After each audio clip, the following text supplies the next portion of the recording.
मित्रों, आज हम आपके लिए एक कथा लेकर आए हैं जिसमें आप जानेंगे कि इस संसार में स्त्री और पुरुष के बीच ज्यादा पापी और विश्वासघाती कौन होता है। तो कृपया कथा को अंत तक जरूर सुने। तो चलिए कथा को प्रारंभ करते हैं। एक जंगल में एक तोता और मैना प्रेम पूर्वक आपस में मिलकर रहा करते थे। उनमें बहुत प्रेम था। एक दिन किसी विवाद के कारण तोता और मैना के बीच झगड़ा हो गया। तोता ने कहा कि इस संसार में सबसे बड़ा पापी और विश्वासघाती स्त्री है। मैना ने जवाब दिया कि इस संसार में सबसे ज्यादा पापी और विश्वासघाती पुरुष होते हैं। जब वे दोनों आपस में लड़ते रहे और अपने विवाद का निदान के लिए वे भगवान शिव के पास गए और अपनी बात बताई। शिव जी ने तोते से कहा, तुम कैसे कह सकते हो कि संसार में स्त्री पुरुषों की अपेक्षा ज्यादा पापी और विश्वासघाती है? तोता बोला, प्रभु, मैं आपको एक कहानी को सुनाना चाहता हूँ जिससे हम सबको यह साबित होगा कि स्त्री पुरुषों की अपेक्षा ज्यादा पापी और विश्वासघाती होती है। फिर भगवान शिव बोले, ठीक है, तुम कहानी सुनाओ। तब तक माता पार्वती आ जाती है और कहती हैं, मुझे भी यह कहानी सुननी है, मैं भी सुनना चाहती हूँ। तब भगवान शिव कहते हैं, ठीक है, बैठिए। फिर तोता भगवान शिव और माता पार्वती के सामने कहानी सुनाने लगता है। एक राज्य में अग्रसेन नाम का राजा राज्य करता था। उसके पास 4 बेटे थे जो सभी बहुत ही बहादुर और प्रतापी थे। लेकिन सबसे बड़ा बेटा, जिसका नाम चंद्रसेन था, वो न केवल प्रतापी बल्कि बहुत ही सुंदर भी था। उसकी पत्नी चंद्रप्रभा भी बहुत ही सुंदर और रूपवान थी। वह अपने आगे किसी दूसरी स्त्री को सुंदर नहीं मानती थी। एक दिन राजा अग्रसेन ने अपने बेटे चंद्रसेन को उसकी किसी बात पर नाराज होकर राज्य से निकाल देने का आदेश दिया। राजा का यह आदेश सुनकर सभी इस बात से चिंतित हो गए। फिर चंद्रसेन अपने महल में गया और उदास हो गया। उधर चंद्रसेन को उदास देखकर उसकी पत्नी ने पूछा, प्राणनाथ, आप उदास क्यों हैं? आप इतना मुरझाया हुआ क्यों हैं? राजकुमार होकर भी आप इस तरह चिंतित क्यों हैं? तब चंद्रसेन सोचने लगा कि मैंने बहुत बुरा किया है और अपनी सारी बात अपनी पत्नी को बता दी।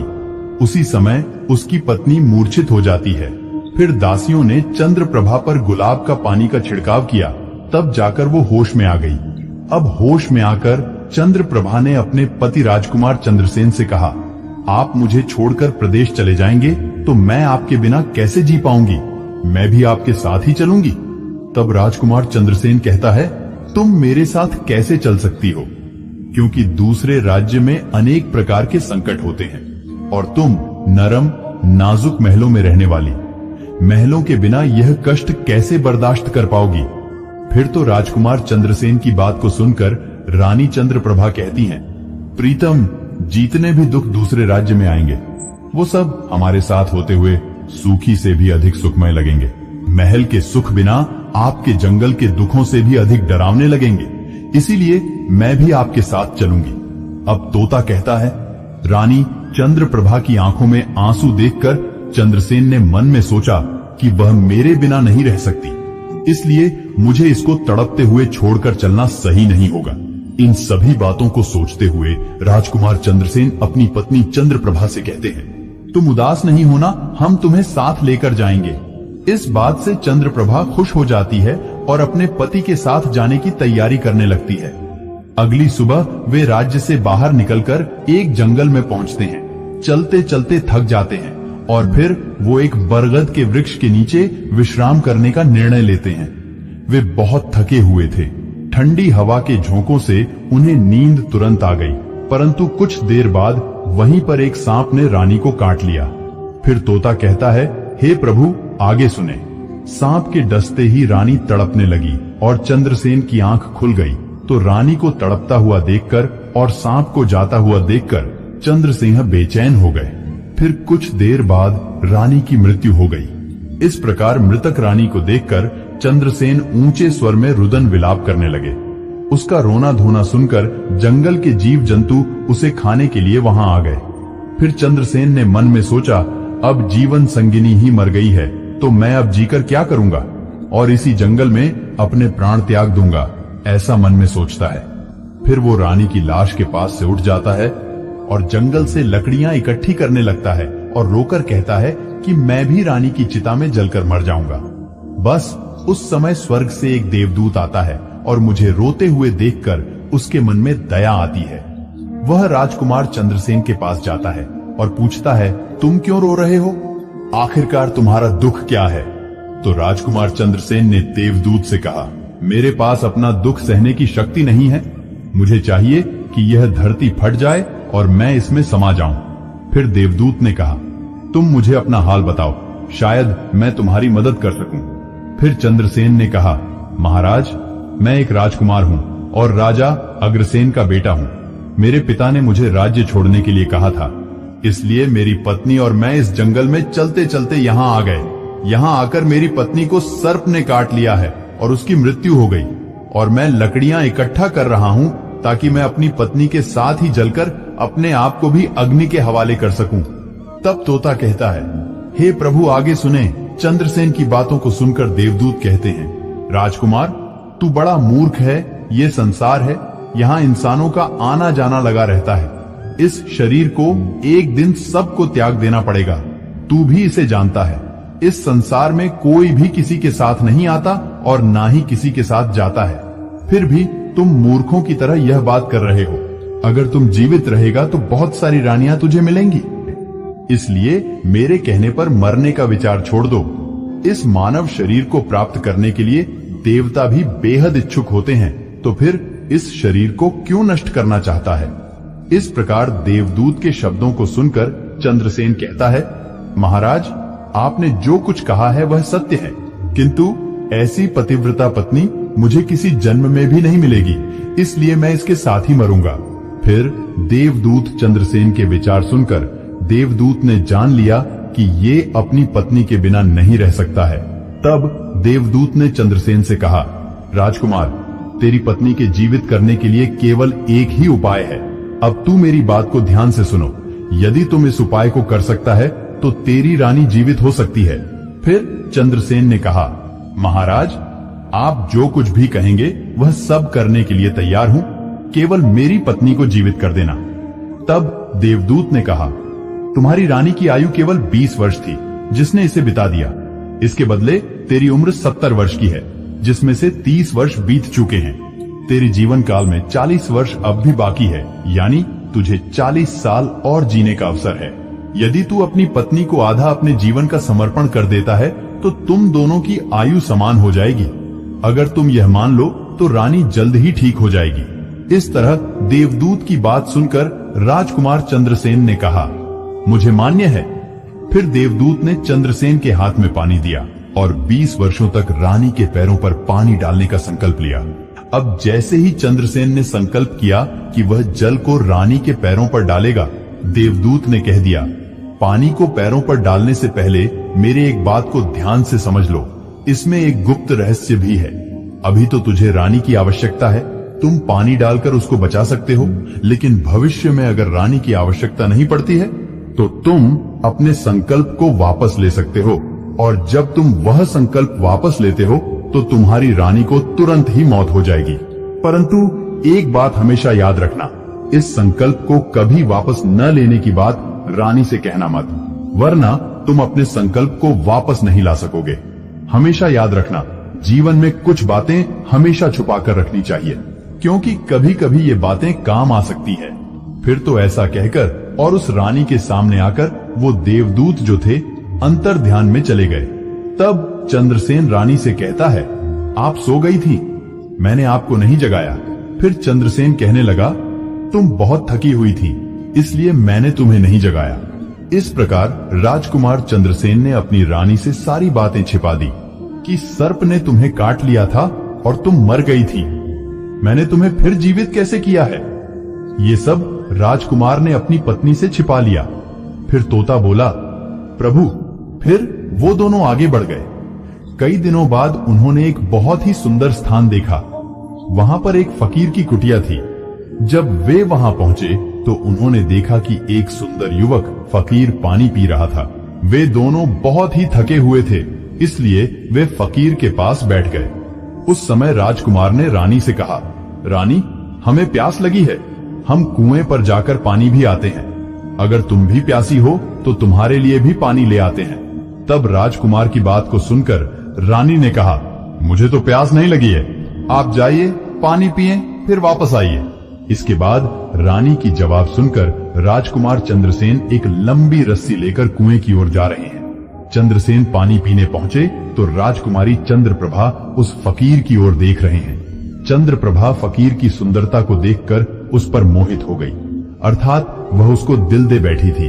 अब वह फकीर से कह रहे हैं, फकीर साहब, आप यहाँ बहुत खुशी से रहते हैं। फकीर ने कहा, तुम भी मेरे साथ रह सकती हो, लेकिन तुम्हारे पति भी साथ में है, तो कैसे तुमको रख सकते हैं। इसके बाद राजकुमारी चंद्रप्रभा ने फकीर के सामने अपनी प्रेम लीला प्रकट की तो फकीर ने कहा, मैं एक उपाय बताता हूँ।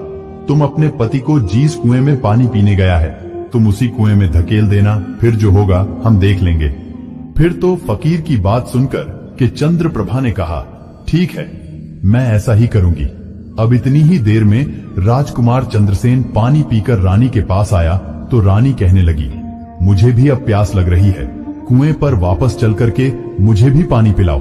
तो राजकुमार चंद्रसेन बोला, मैंने तुमसे पहले ही पूछा था और तुमने मना कर दिया था। खैर, अगर तुमको प्यास लगी है तो मैं अभी पानी लेकर आता हूँ। तब चंद्रसेन पानी लेने चला तो रानी भी उसके साथ चल दी और कहने लगी, मैं भी तुम्हारे साथ चलती हूँ। बेचारा चंद्रसेन तो उसके प्रेम में पागल था। उसको क्या मालूम था कि ये मेरे प्राण लेने के लिए मेरे साथ आ रही है। श्रोताओं, वास्तव में विद्वान सच कहते हैं, मानव क्या चीज होता है, उनके जाल में अच्छे बुद्धिमान भी फंस जाते हैं। जब राजकुमार चंद्रसेन कुएं पर जाकर पानी भरने के लिए ढोल भरता है तो रानी ने अपने पति यानी राजकुमार चंद्रसेन को धक्का देकर कुएं में गिरा देती है और खुद फकीर के पास चली जाती है। वह फकीर रानी को अपने साथ ले जाकर एक राज्य में बस जाता है। वहां दोनों साथ रहने लगते हैं। फकीर ने फिर रानी को ऐसा नाचना और गाना सिखाया कि वह नृत्यांगना के रूप में मशहूर हो गई। धीरे धीरे वह राजकुमारी पूरे नगर में प्रसिद्ध हो गई। इस तरह रानी के नृत्य और गीत के कारण वह फकीर के पास लाखों रुपए बन गए। रानी भी उस फकीर के साथ मस्ती में रहने लगी थी। जिस समय रानी ने अपने पति चंद्रसेन को कुएं में धकेल दिया था, तब संयोग से एक जंजीर जो कुएं में लटकी थी उसे पकड़ लिया था। चंद्रसेन ने उसको पकड़ा और कुएं में लटकता रहा। ईश्वर को याद करते हुए वो सोचने लगा, क्या यही मेरे प्यार की सजा है। और कुछ समय बाद बंजारों का एक काफिला वहां आया। काफिले में से एक बंजारा ढोल लेकर कुएं का पानी भरने लगा। जब उसने पानी में ढोल डाला तब चंद्रसेन ने उसका ढोल हाथ से पकड़ लिया। बंजारा ये देखकर चौंक गया और पूछा, तुम कौन हो। राजकुमार चंद्रसेन ने कहा, भाई, मैं आफत का मारा हुआ हूँ, मुझे यहाँ से निकालो और मेरी जान बचाओ। मैं सारी जिंदगी आपके उपकार को नहीं भूलूंगा। और ऐसा कहकर कि राजकुमार बंजारे से प्रार्थना करने लगा। फिर तो राजकुमार चंद्रसेन के दुख को देखकर कि उस बंजारे को उस पर दया आ गई और उसने चंद्रसेन को कुएं से बाहर निकाल लिया और फिर पूछा, ये भाई, तुम कौन हो, तुम इस कुएं में कैसे गिरे, तुम मुझे अपना हाल बताओ। तब चंद्रसेन ने कहा, भाई, मैं अपना हाल आपसे कैसे कहूँ, जो मुश्किल है मेरे साथ हुई है, भगवान ना करे किसी के साथ ऐसा हो। फिर चंद्रसेन ने कहा, यदि तुम मुझसे जानना ही चाहते हो तो मैं आपको अपनी कहानी सुना। मैं एक राजकुमार, मेरे पिता ने मुझे राज्य से निकाल दिया था, इसलिए मैं अपनी प्रिय पत्नी के साथ एक जंगल में पहुंच गया। मेरी पत्नी और मैं एक दूसरे से बहुत प्यार करते थे। जंगल में एक सांप ने मेरी पत्नी को काट लिया, जिससे उसकी मृत्यु हो गई। मैं जब अपनी पत्नी के साथ मरने जा रहा था तब एक देवदूत ने मुझ पर दया की और मेरी आयु के वर्ष में मेरी पत्नी को देने के बाद उसे पुनः जीवित कर दिया। फिर हम उस जंगल से आगे बढ़े। कुछ दिनों बाद हम एक स्थान पर पहुंचे जहां एक फकीर का डेरा था। मुझे प्यास लगी, मैं पानी पीने गया। जब मैं वापस आया तो मेरी पत्नी ने मुझसे कहा कि उसको भी प्यास लगी है, मुझे भी पानी पिलाओ। और इसी तरह कहकर मेरी पत्नी मेरे साथ उस कुएं पर। मैं कुएं से पानी निकल रहा था तो उसने मुझे पीछे से धक्का दिया। कुएं में लटकी हुई एक जंजीर मेरे हाथ में आ गई, जिससे मैं कुएं में गिरने से बच गया।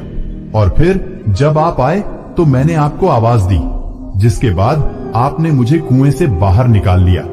अब तोता बोला, प्रभु, इस प्रकार राजकुमार चंद्रसेन ने दुखी मन से सारा हाल उस बंजारे से कह दिया और फिर अपनी व्यथा सुनाकर चंद्रसेन चुप हो गए। उधर बंजारा ने उसकी बात को सुना और रानी की करतूत सुनकर दुखी होकर कहा कि स्त्रियां का चरित्र भगवान भी नहीं समझ सकते तो मनुष्य कैसे समझ सकता है।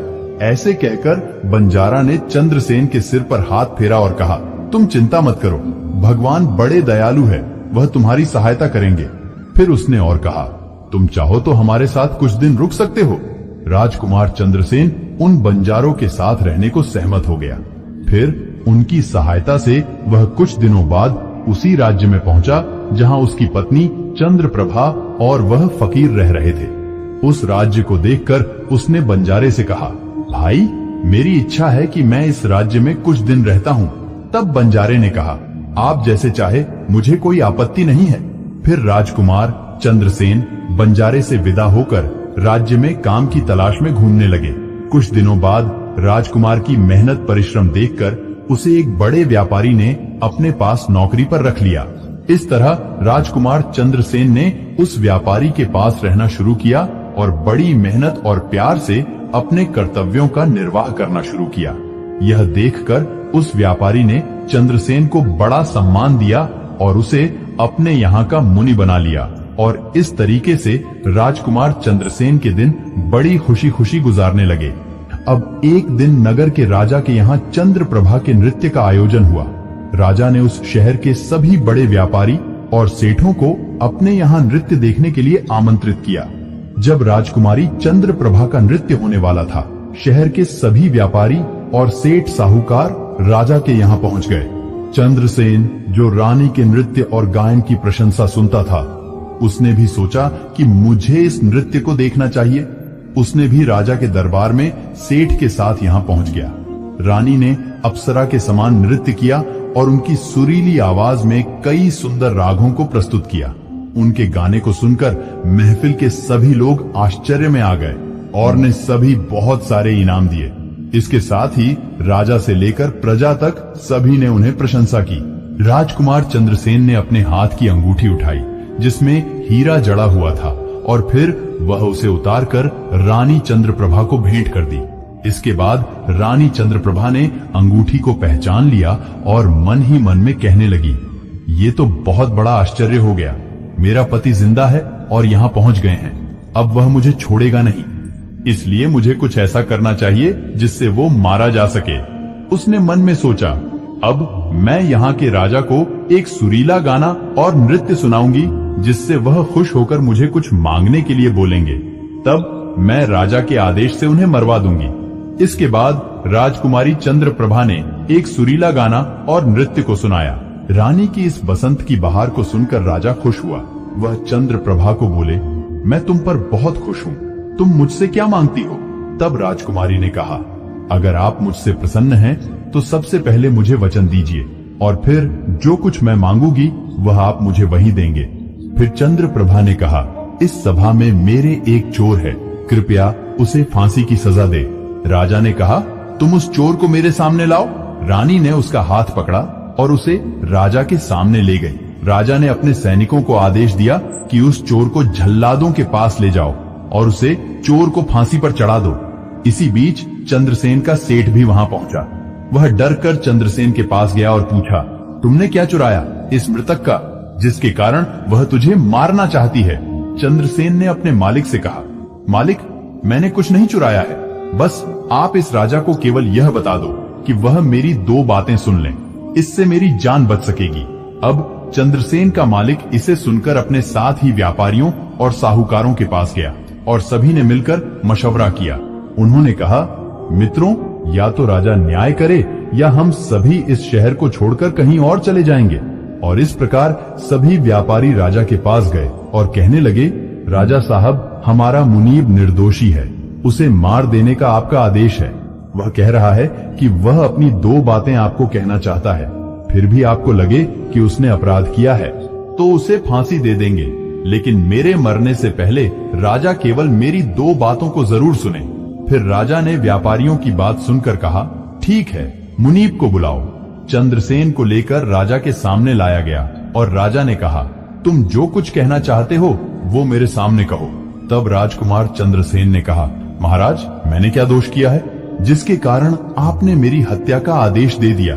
फिर उसकी बात को सुनकर राजा ने कहा, तू इस मृतकी का चोर है? तो चंद्रसेन ने कहा, नहीं महाराज, मैं इसका उल्टा स्त्री का पति हूँ, जिसने कुएं में धकेलकर एक फकीर के साथ चली आई है। राजकुमारी चंद्रप्रभा ने समझ लिया कि बात बिगड़ रही है। तब राजा से कहती है, महाराज, मैं कुलटा हूँ, ये झूठ बोल रहा है। ये कौन है? मैं इसे जानती तक नहीं।